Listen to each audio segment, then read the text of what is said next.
I'm Qian. I'm a graphic design major, and today I'm going to be talking about equitable planning for climate change, and kind of focusing on how we can rethink our methods in emergency planning response and different ways to plan for a more sustainable future for our cities. So the first image I'm going to show you is this map of the northern half of Boston in 2050 after sea level rise and a major storm surge. So just let the amount of blue sink in. This is 2100.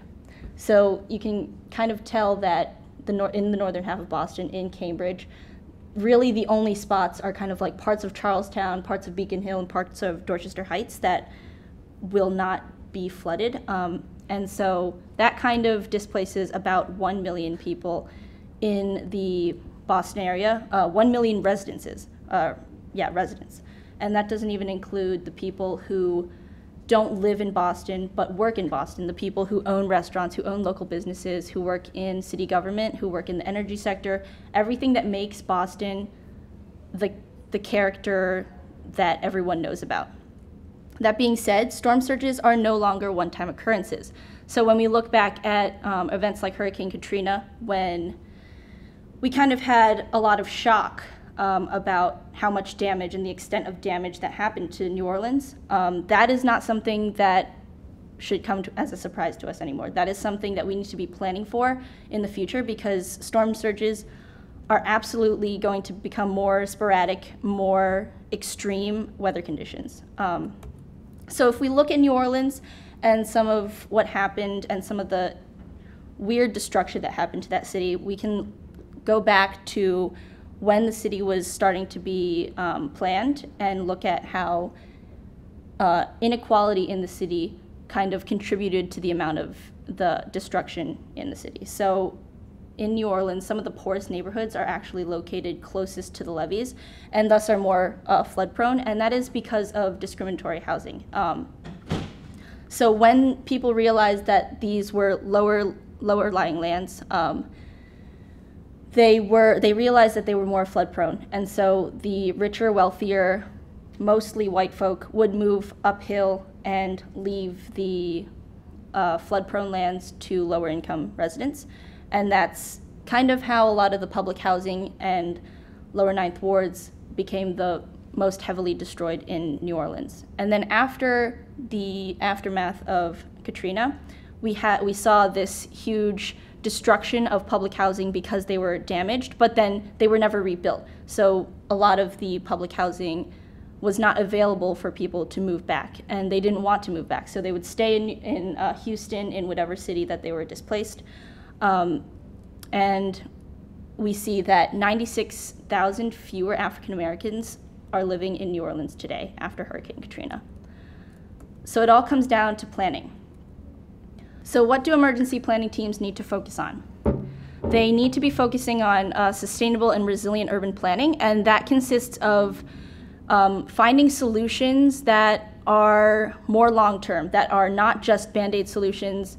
They're not just solutions that are working within the budget that you have and like finding a slapdash fix here, finding a slapdash fix there. We need to be thinking about the future. First response procedures, that includes avoiding problems that we had during Hurricane Katrina when FEMA wasn't able to provide the proper housing for displaced victims. So that means providing housing that is safe, providing housing that is available within the first day, so that people aren't living homeless on the streets and don't have to be bussed out to Houston to just find a new public housing unit in Houston in an area that's crime prone. Physical and social infrastructures are also extremely important. Physical infrastructures includes plumbing, electricity. Social infrastructures are ones that are more aimed at providing a community for displaced residents in their new context.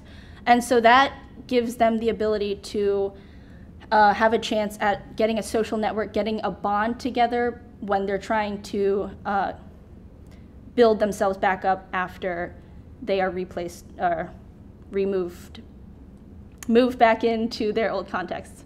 And then we want to think about long-term recovery and development, which goes back to my first point of sustainable and resilient solutions, where you don't want to just rebuild over what was left, because probably what was destroyed was a little bit discriminatory, a little bit segregated. You want to be able to plan so that everyone can live in the same, with the same starting line and in a resilient city.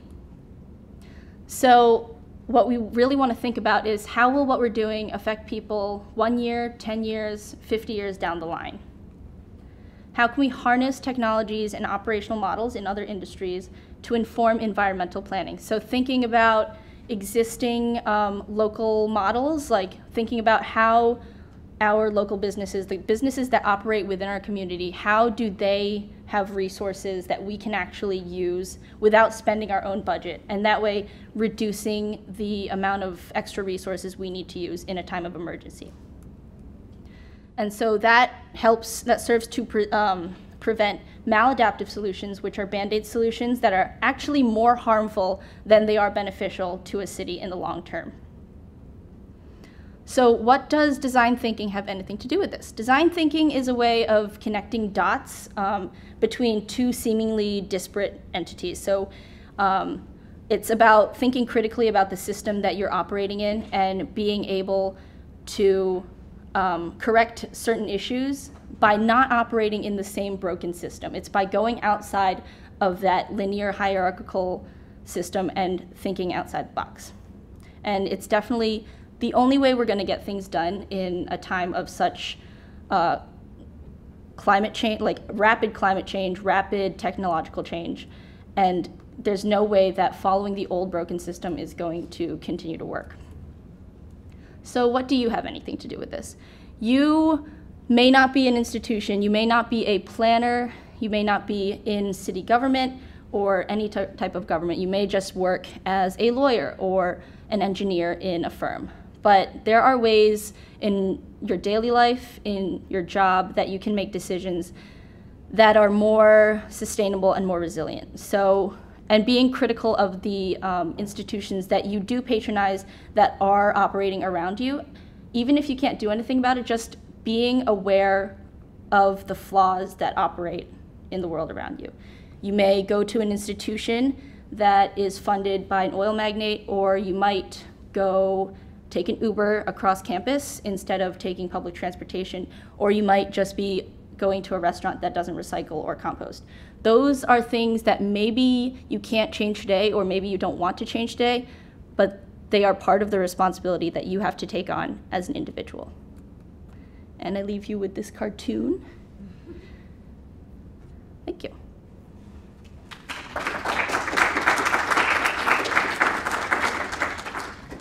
Any questions? Yes. Thank you for your very interesting presentation. I really enjoyed it and agree that that's a super, super important issue. Do you have an example of like a policy solution that someone like Boston could implement? So what Boston is doing right now, and what they're doing pretty well with design thinking, is they held a competition open to a lot of architectural firms, asking them, what is your solution for Boston in 2050? And so what a lot of architectural firms started to propose was, instead of thinking about, if you have a flood, are we really scared of the flood, or are we scared of the damage that the flood is causing? And so the answer is probably that we're scared of the damage. So how can we incorporate the water that is inevitably going to disrupt our city? How can we incorporate that into the environment rather than trying to block it out with levees and seawalls that we have to continue to maintain and possibly by human error might break?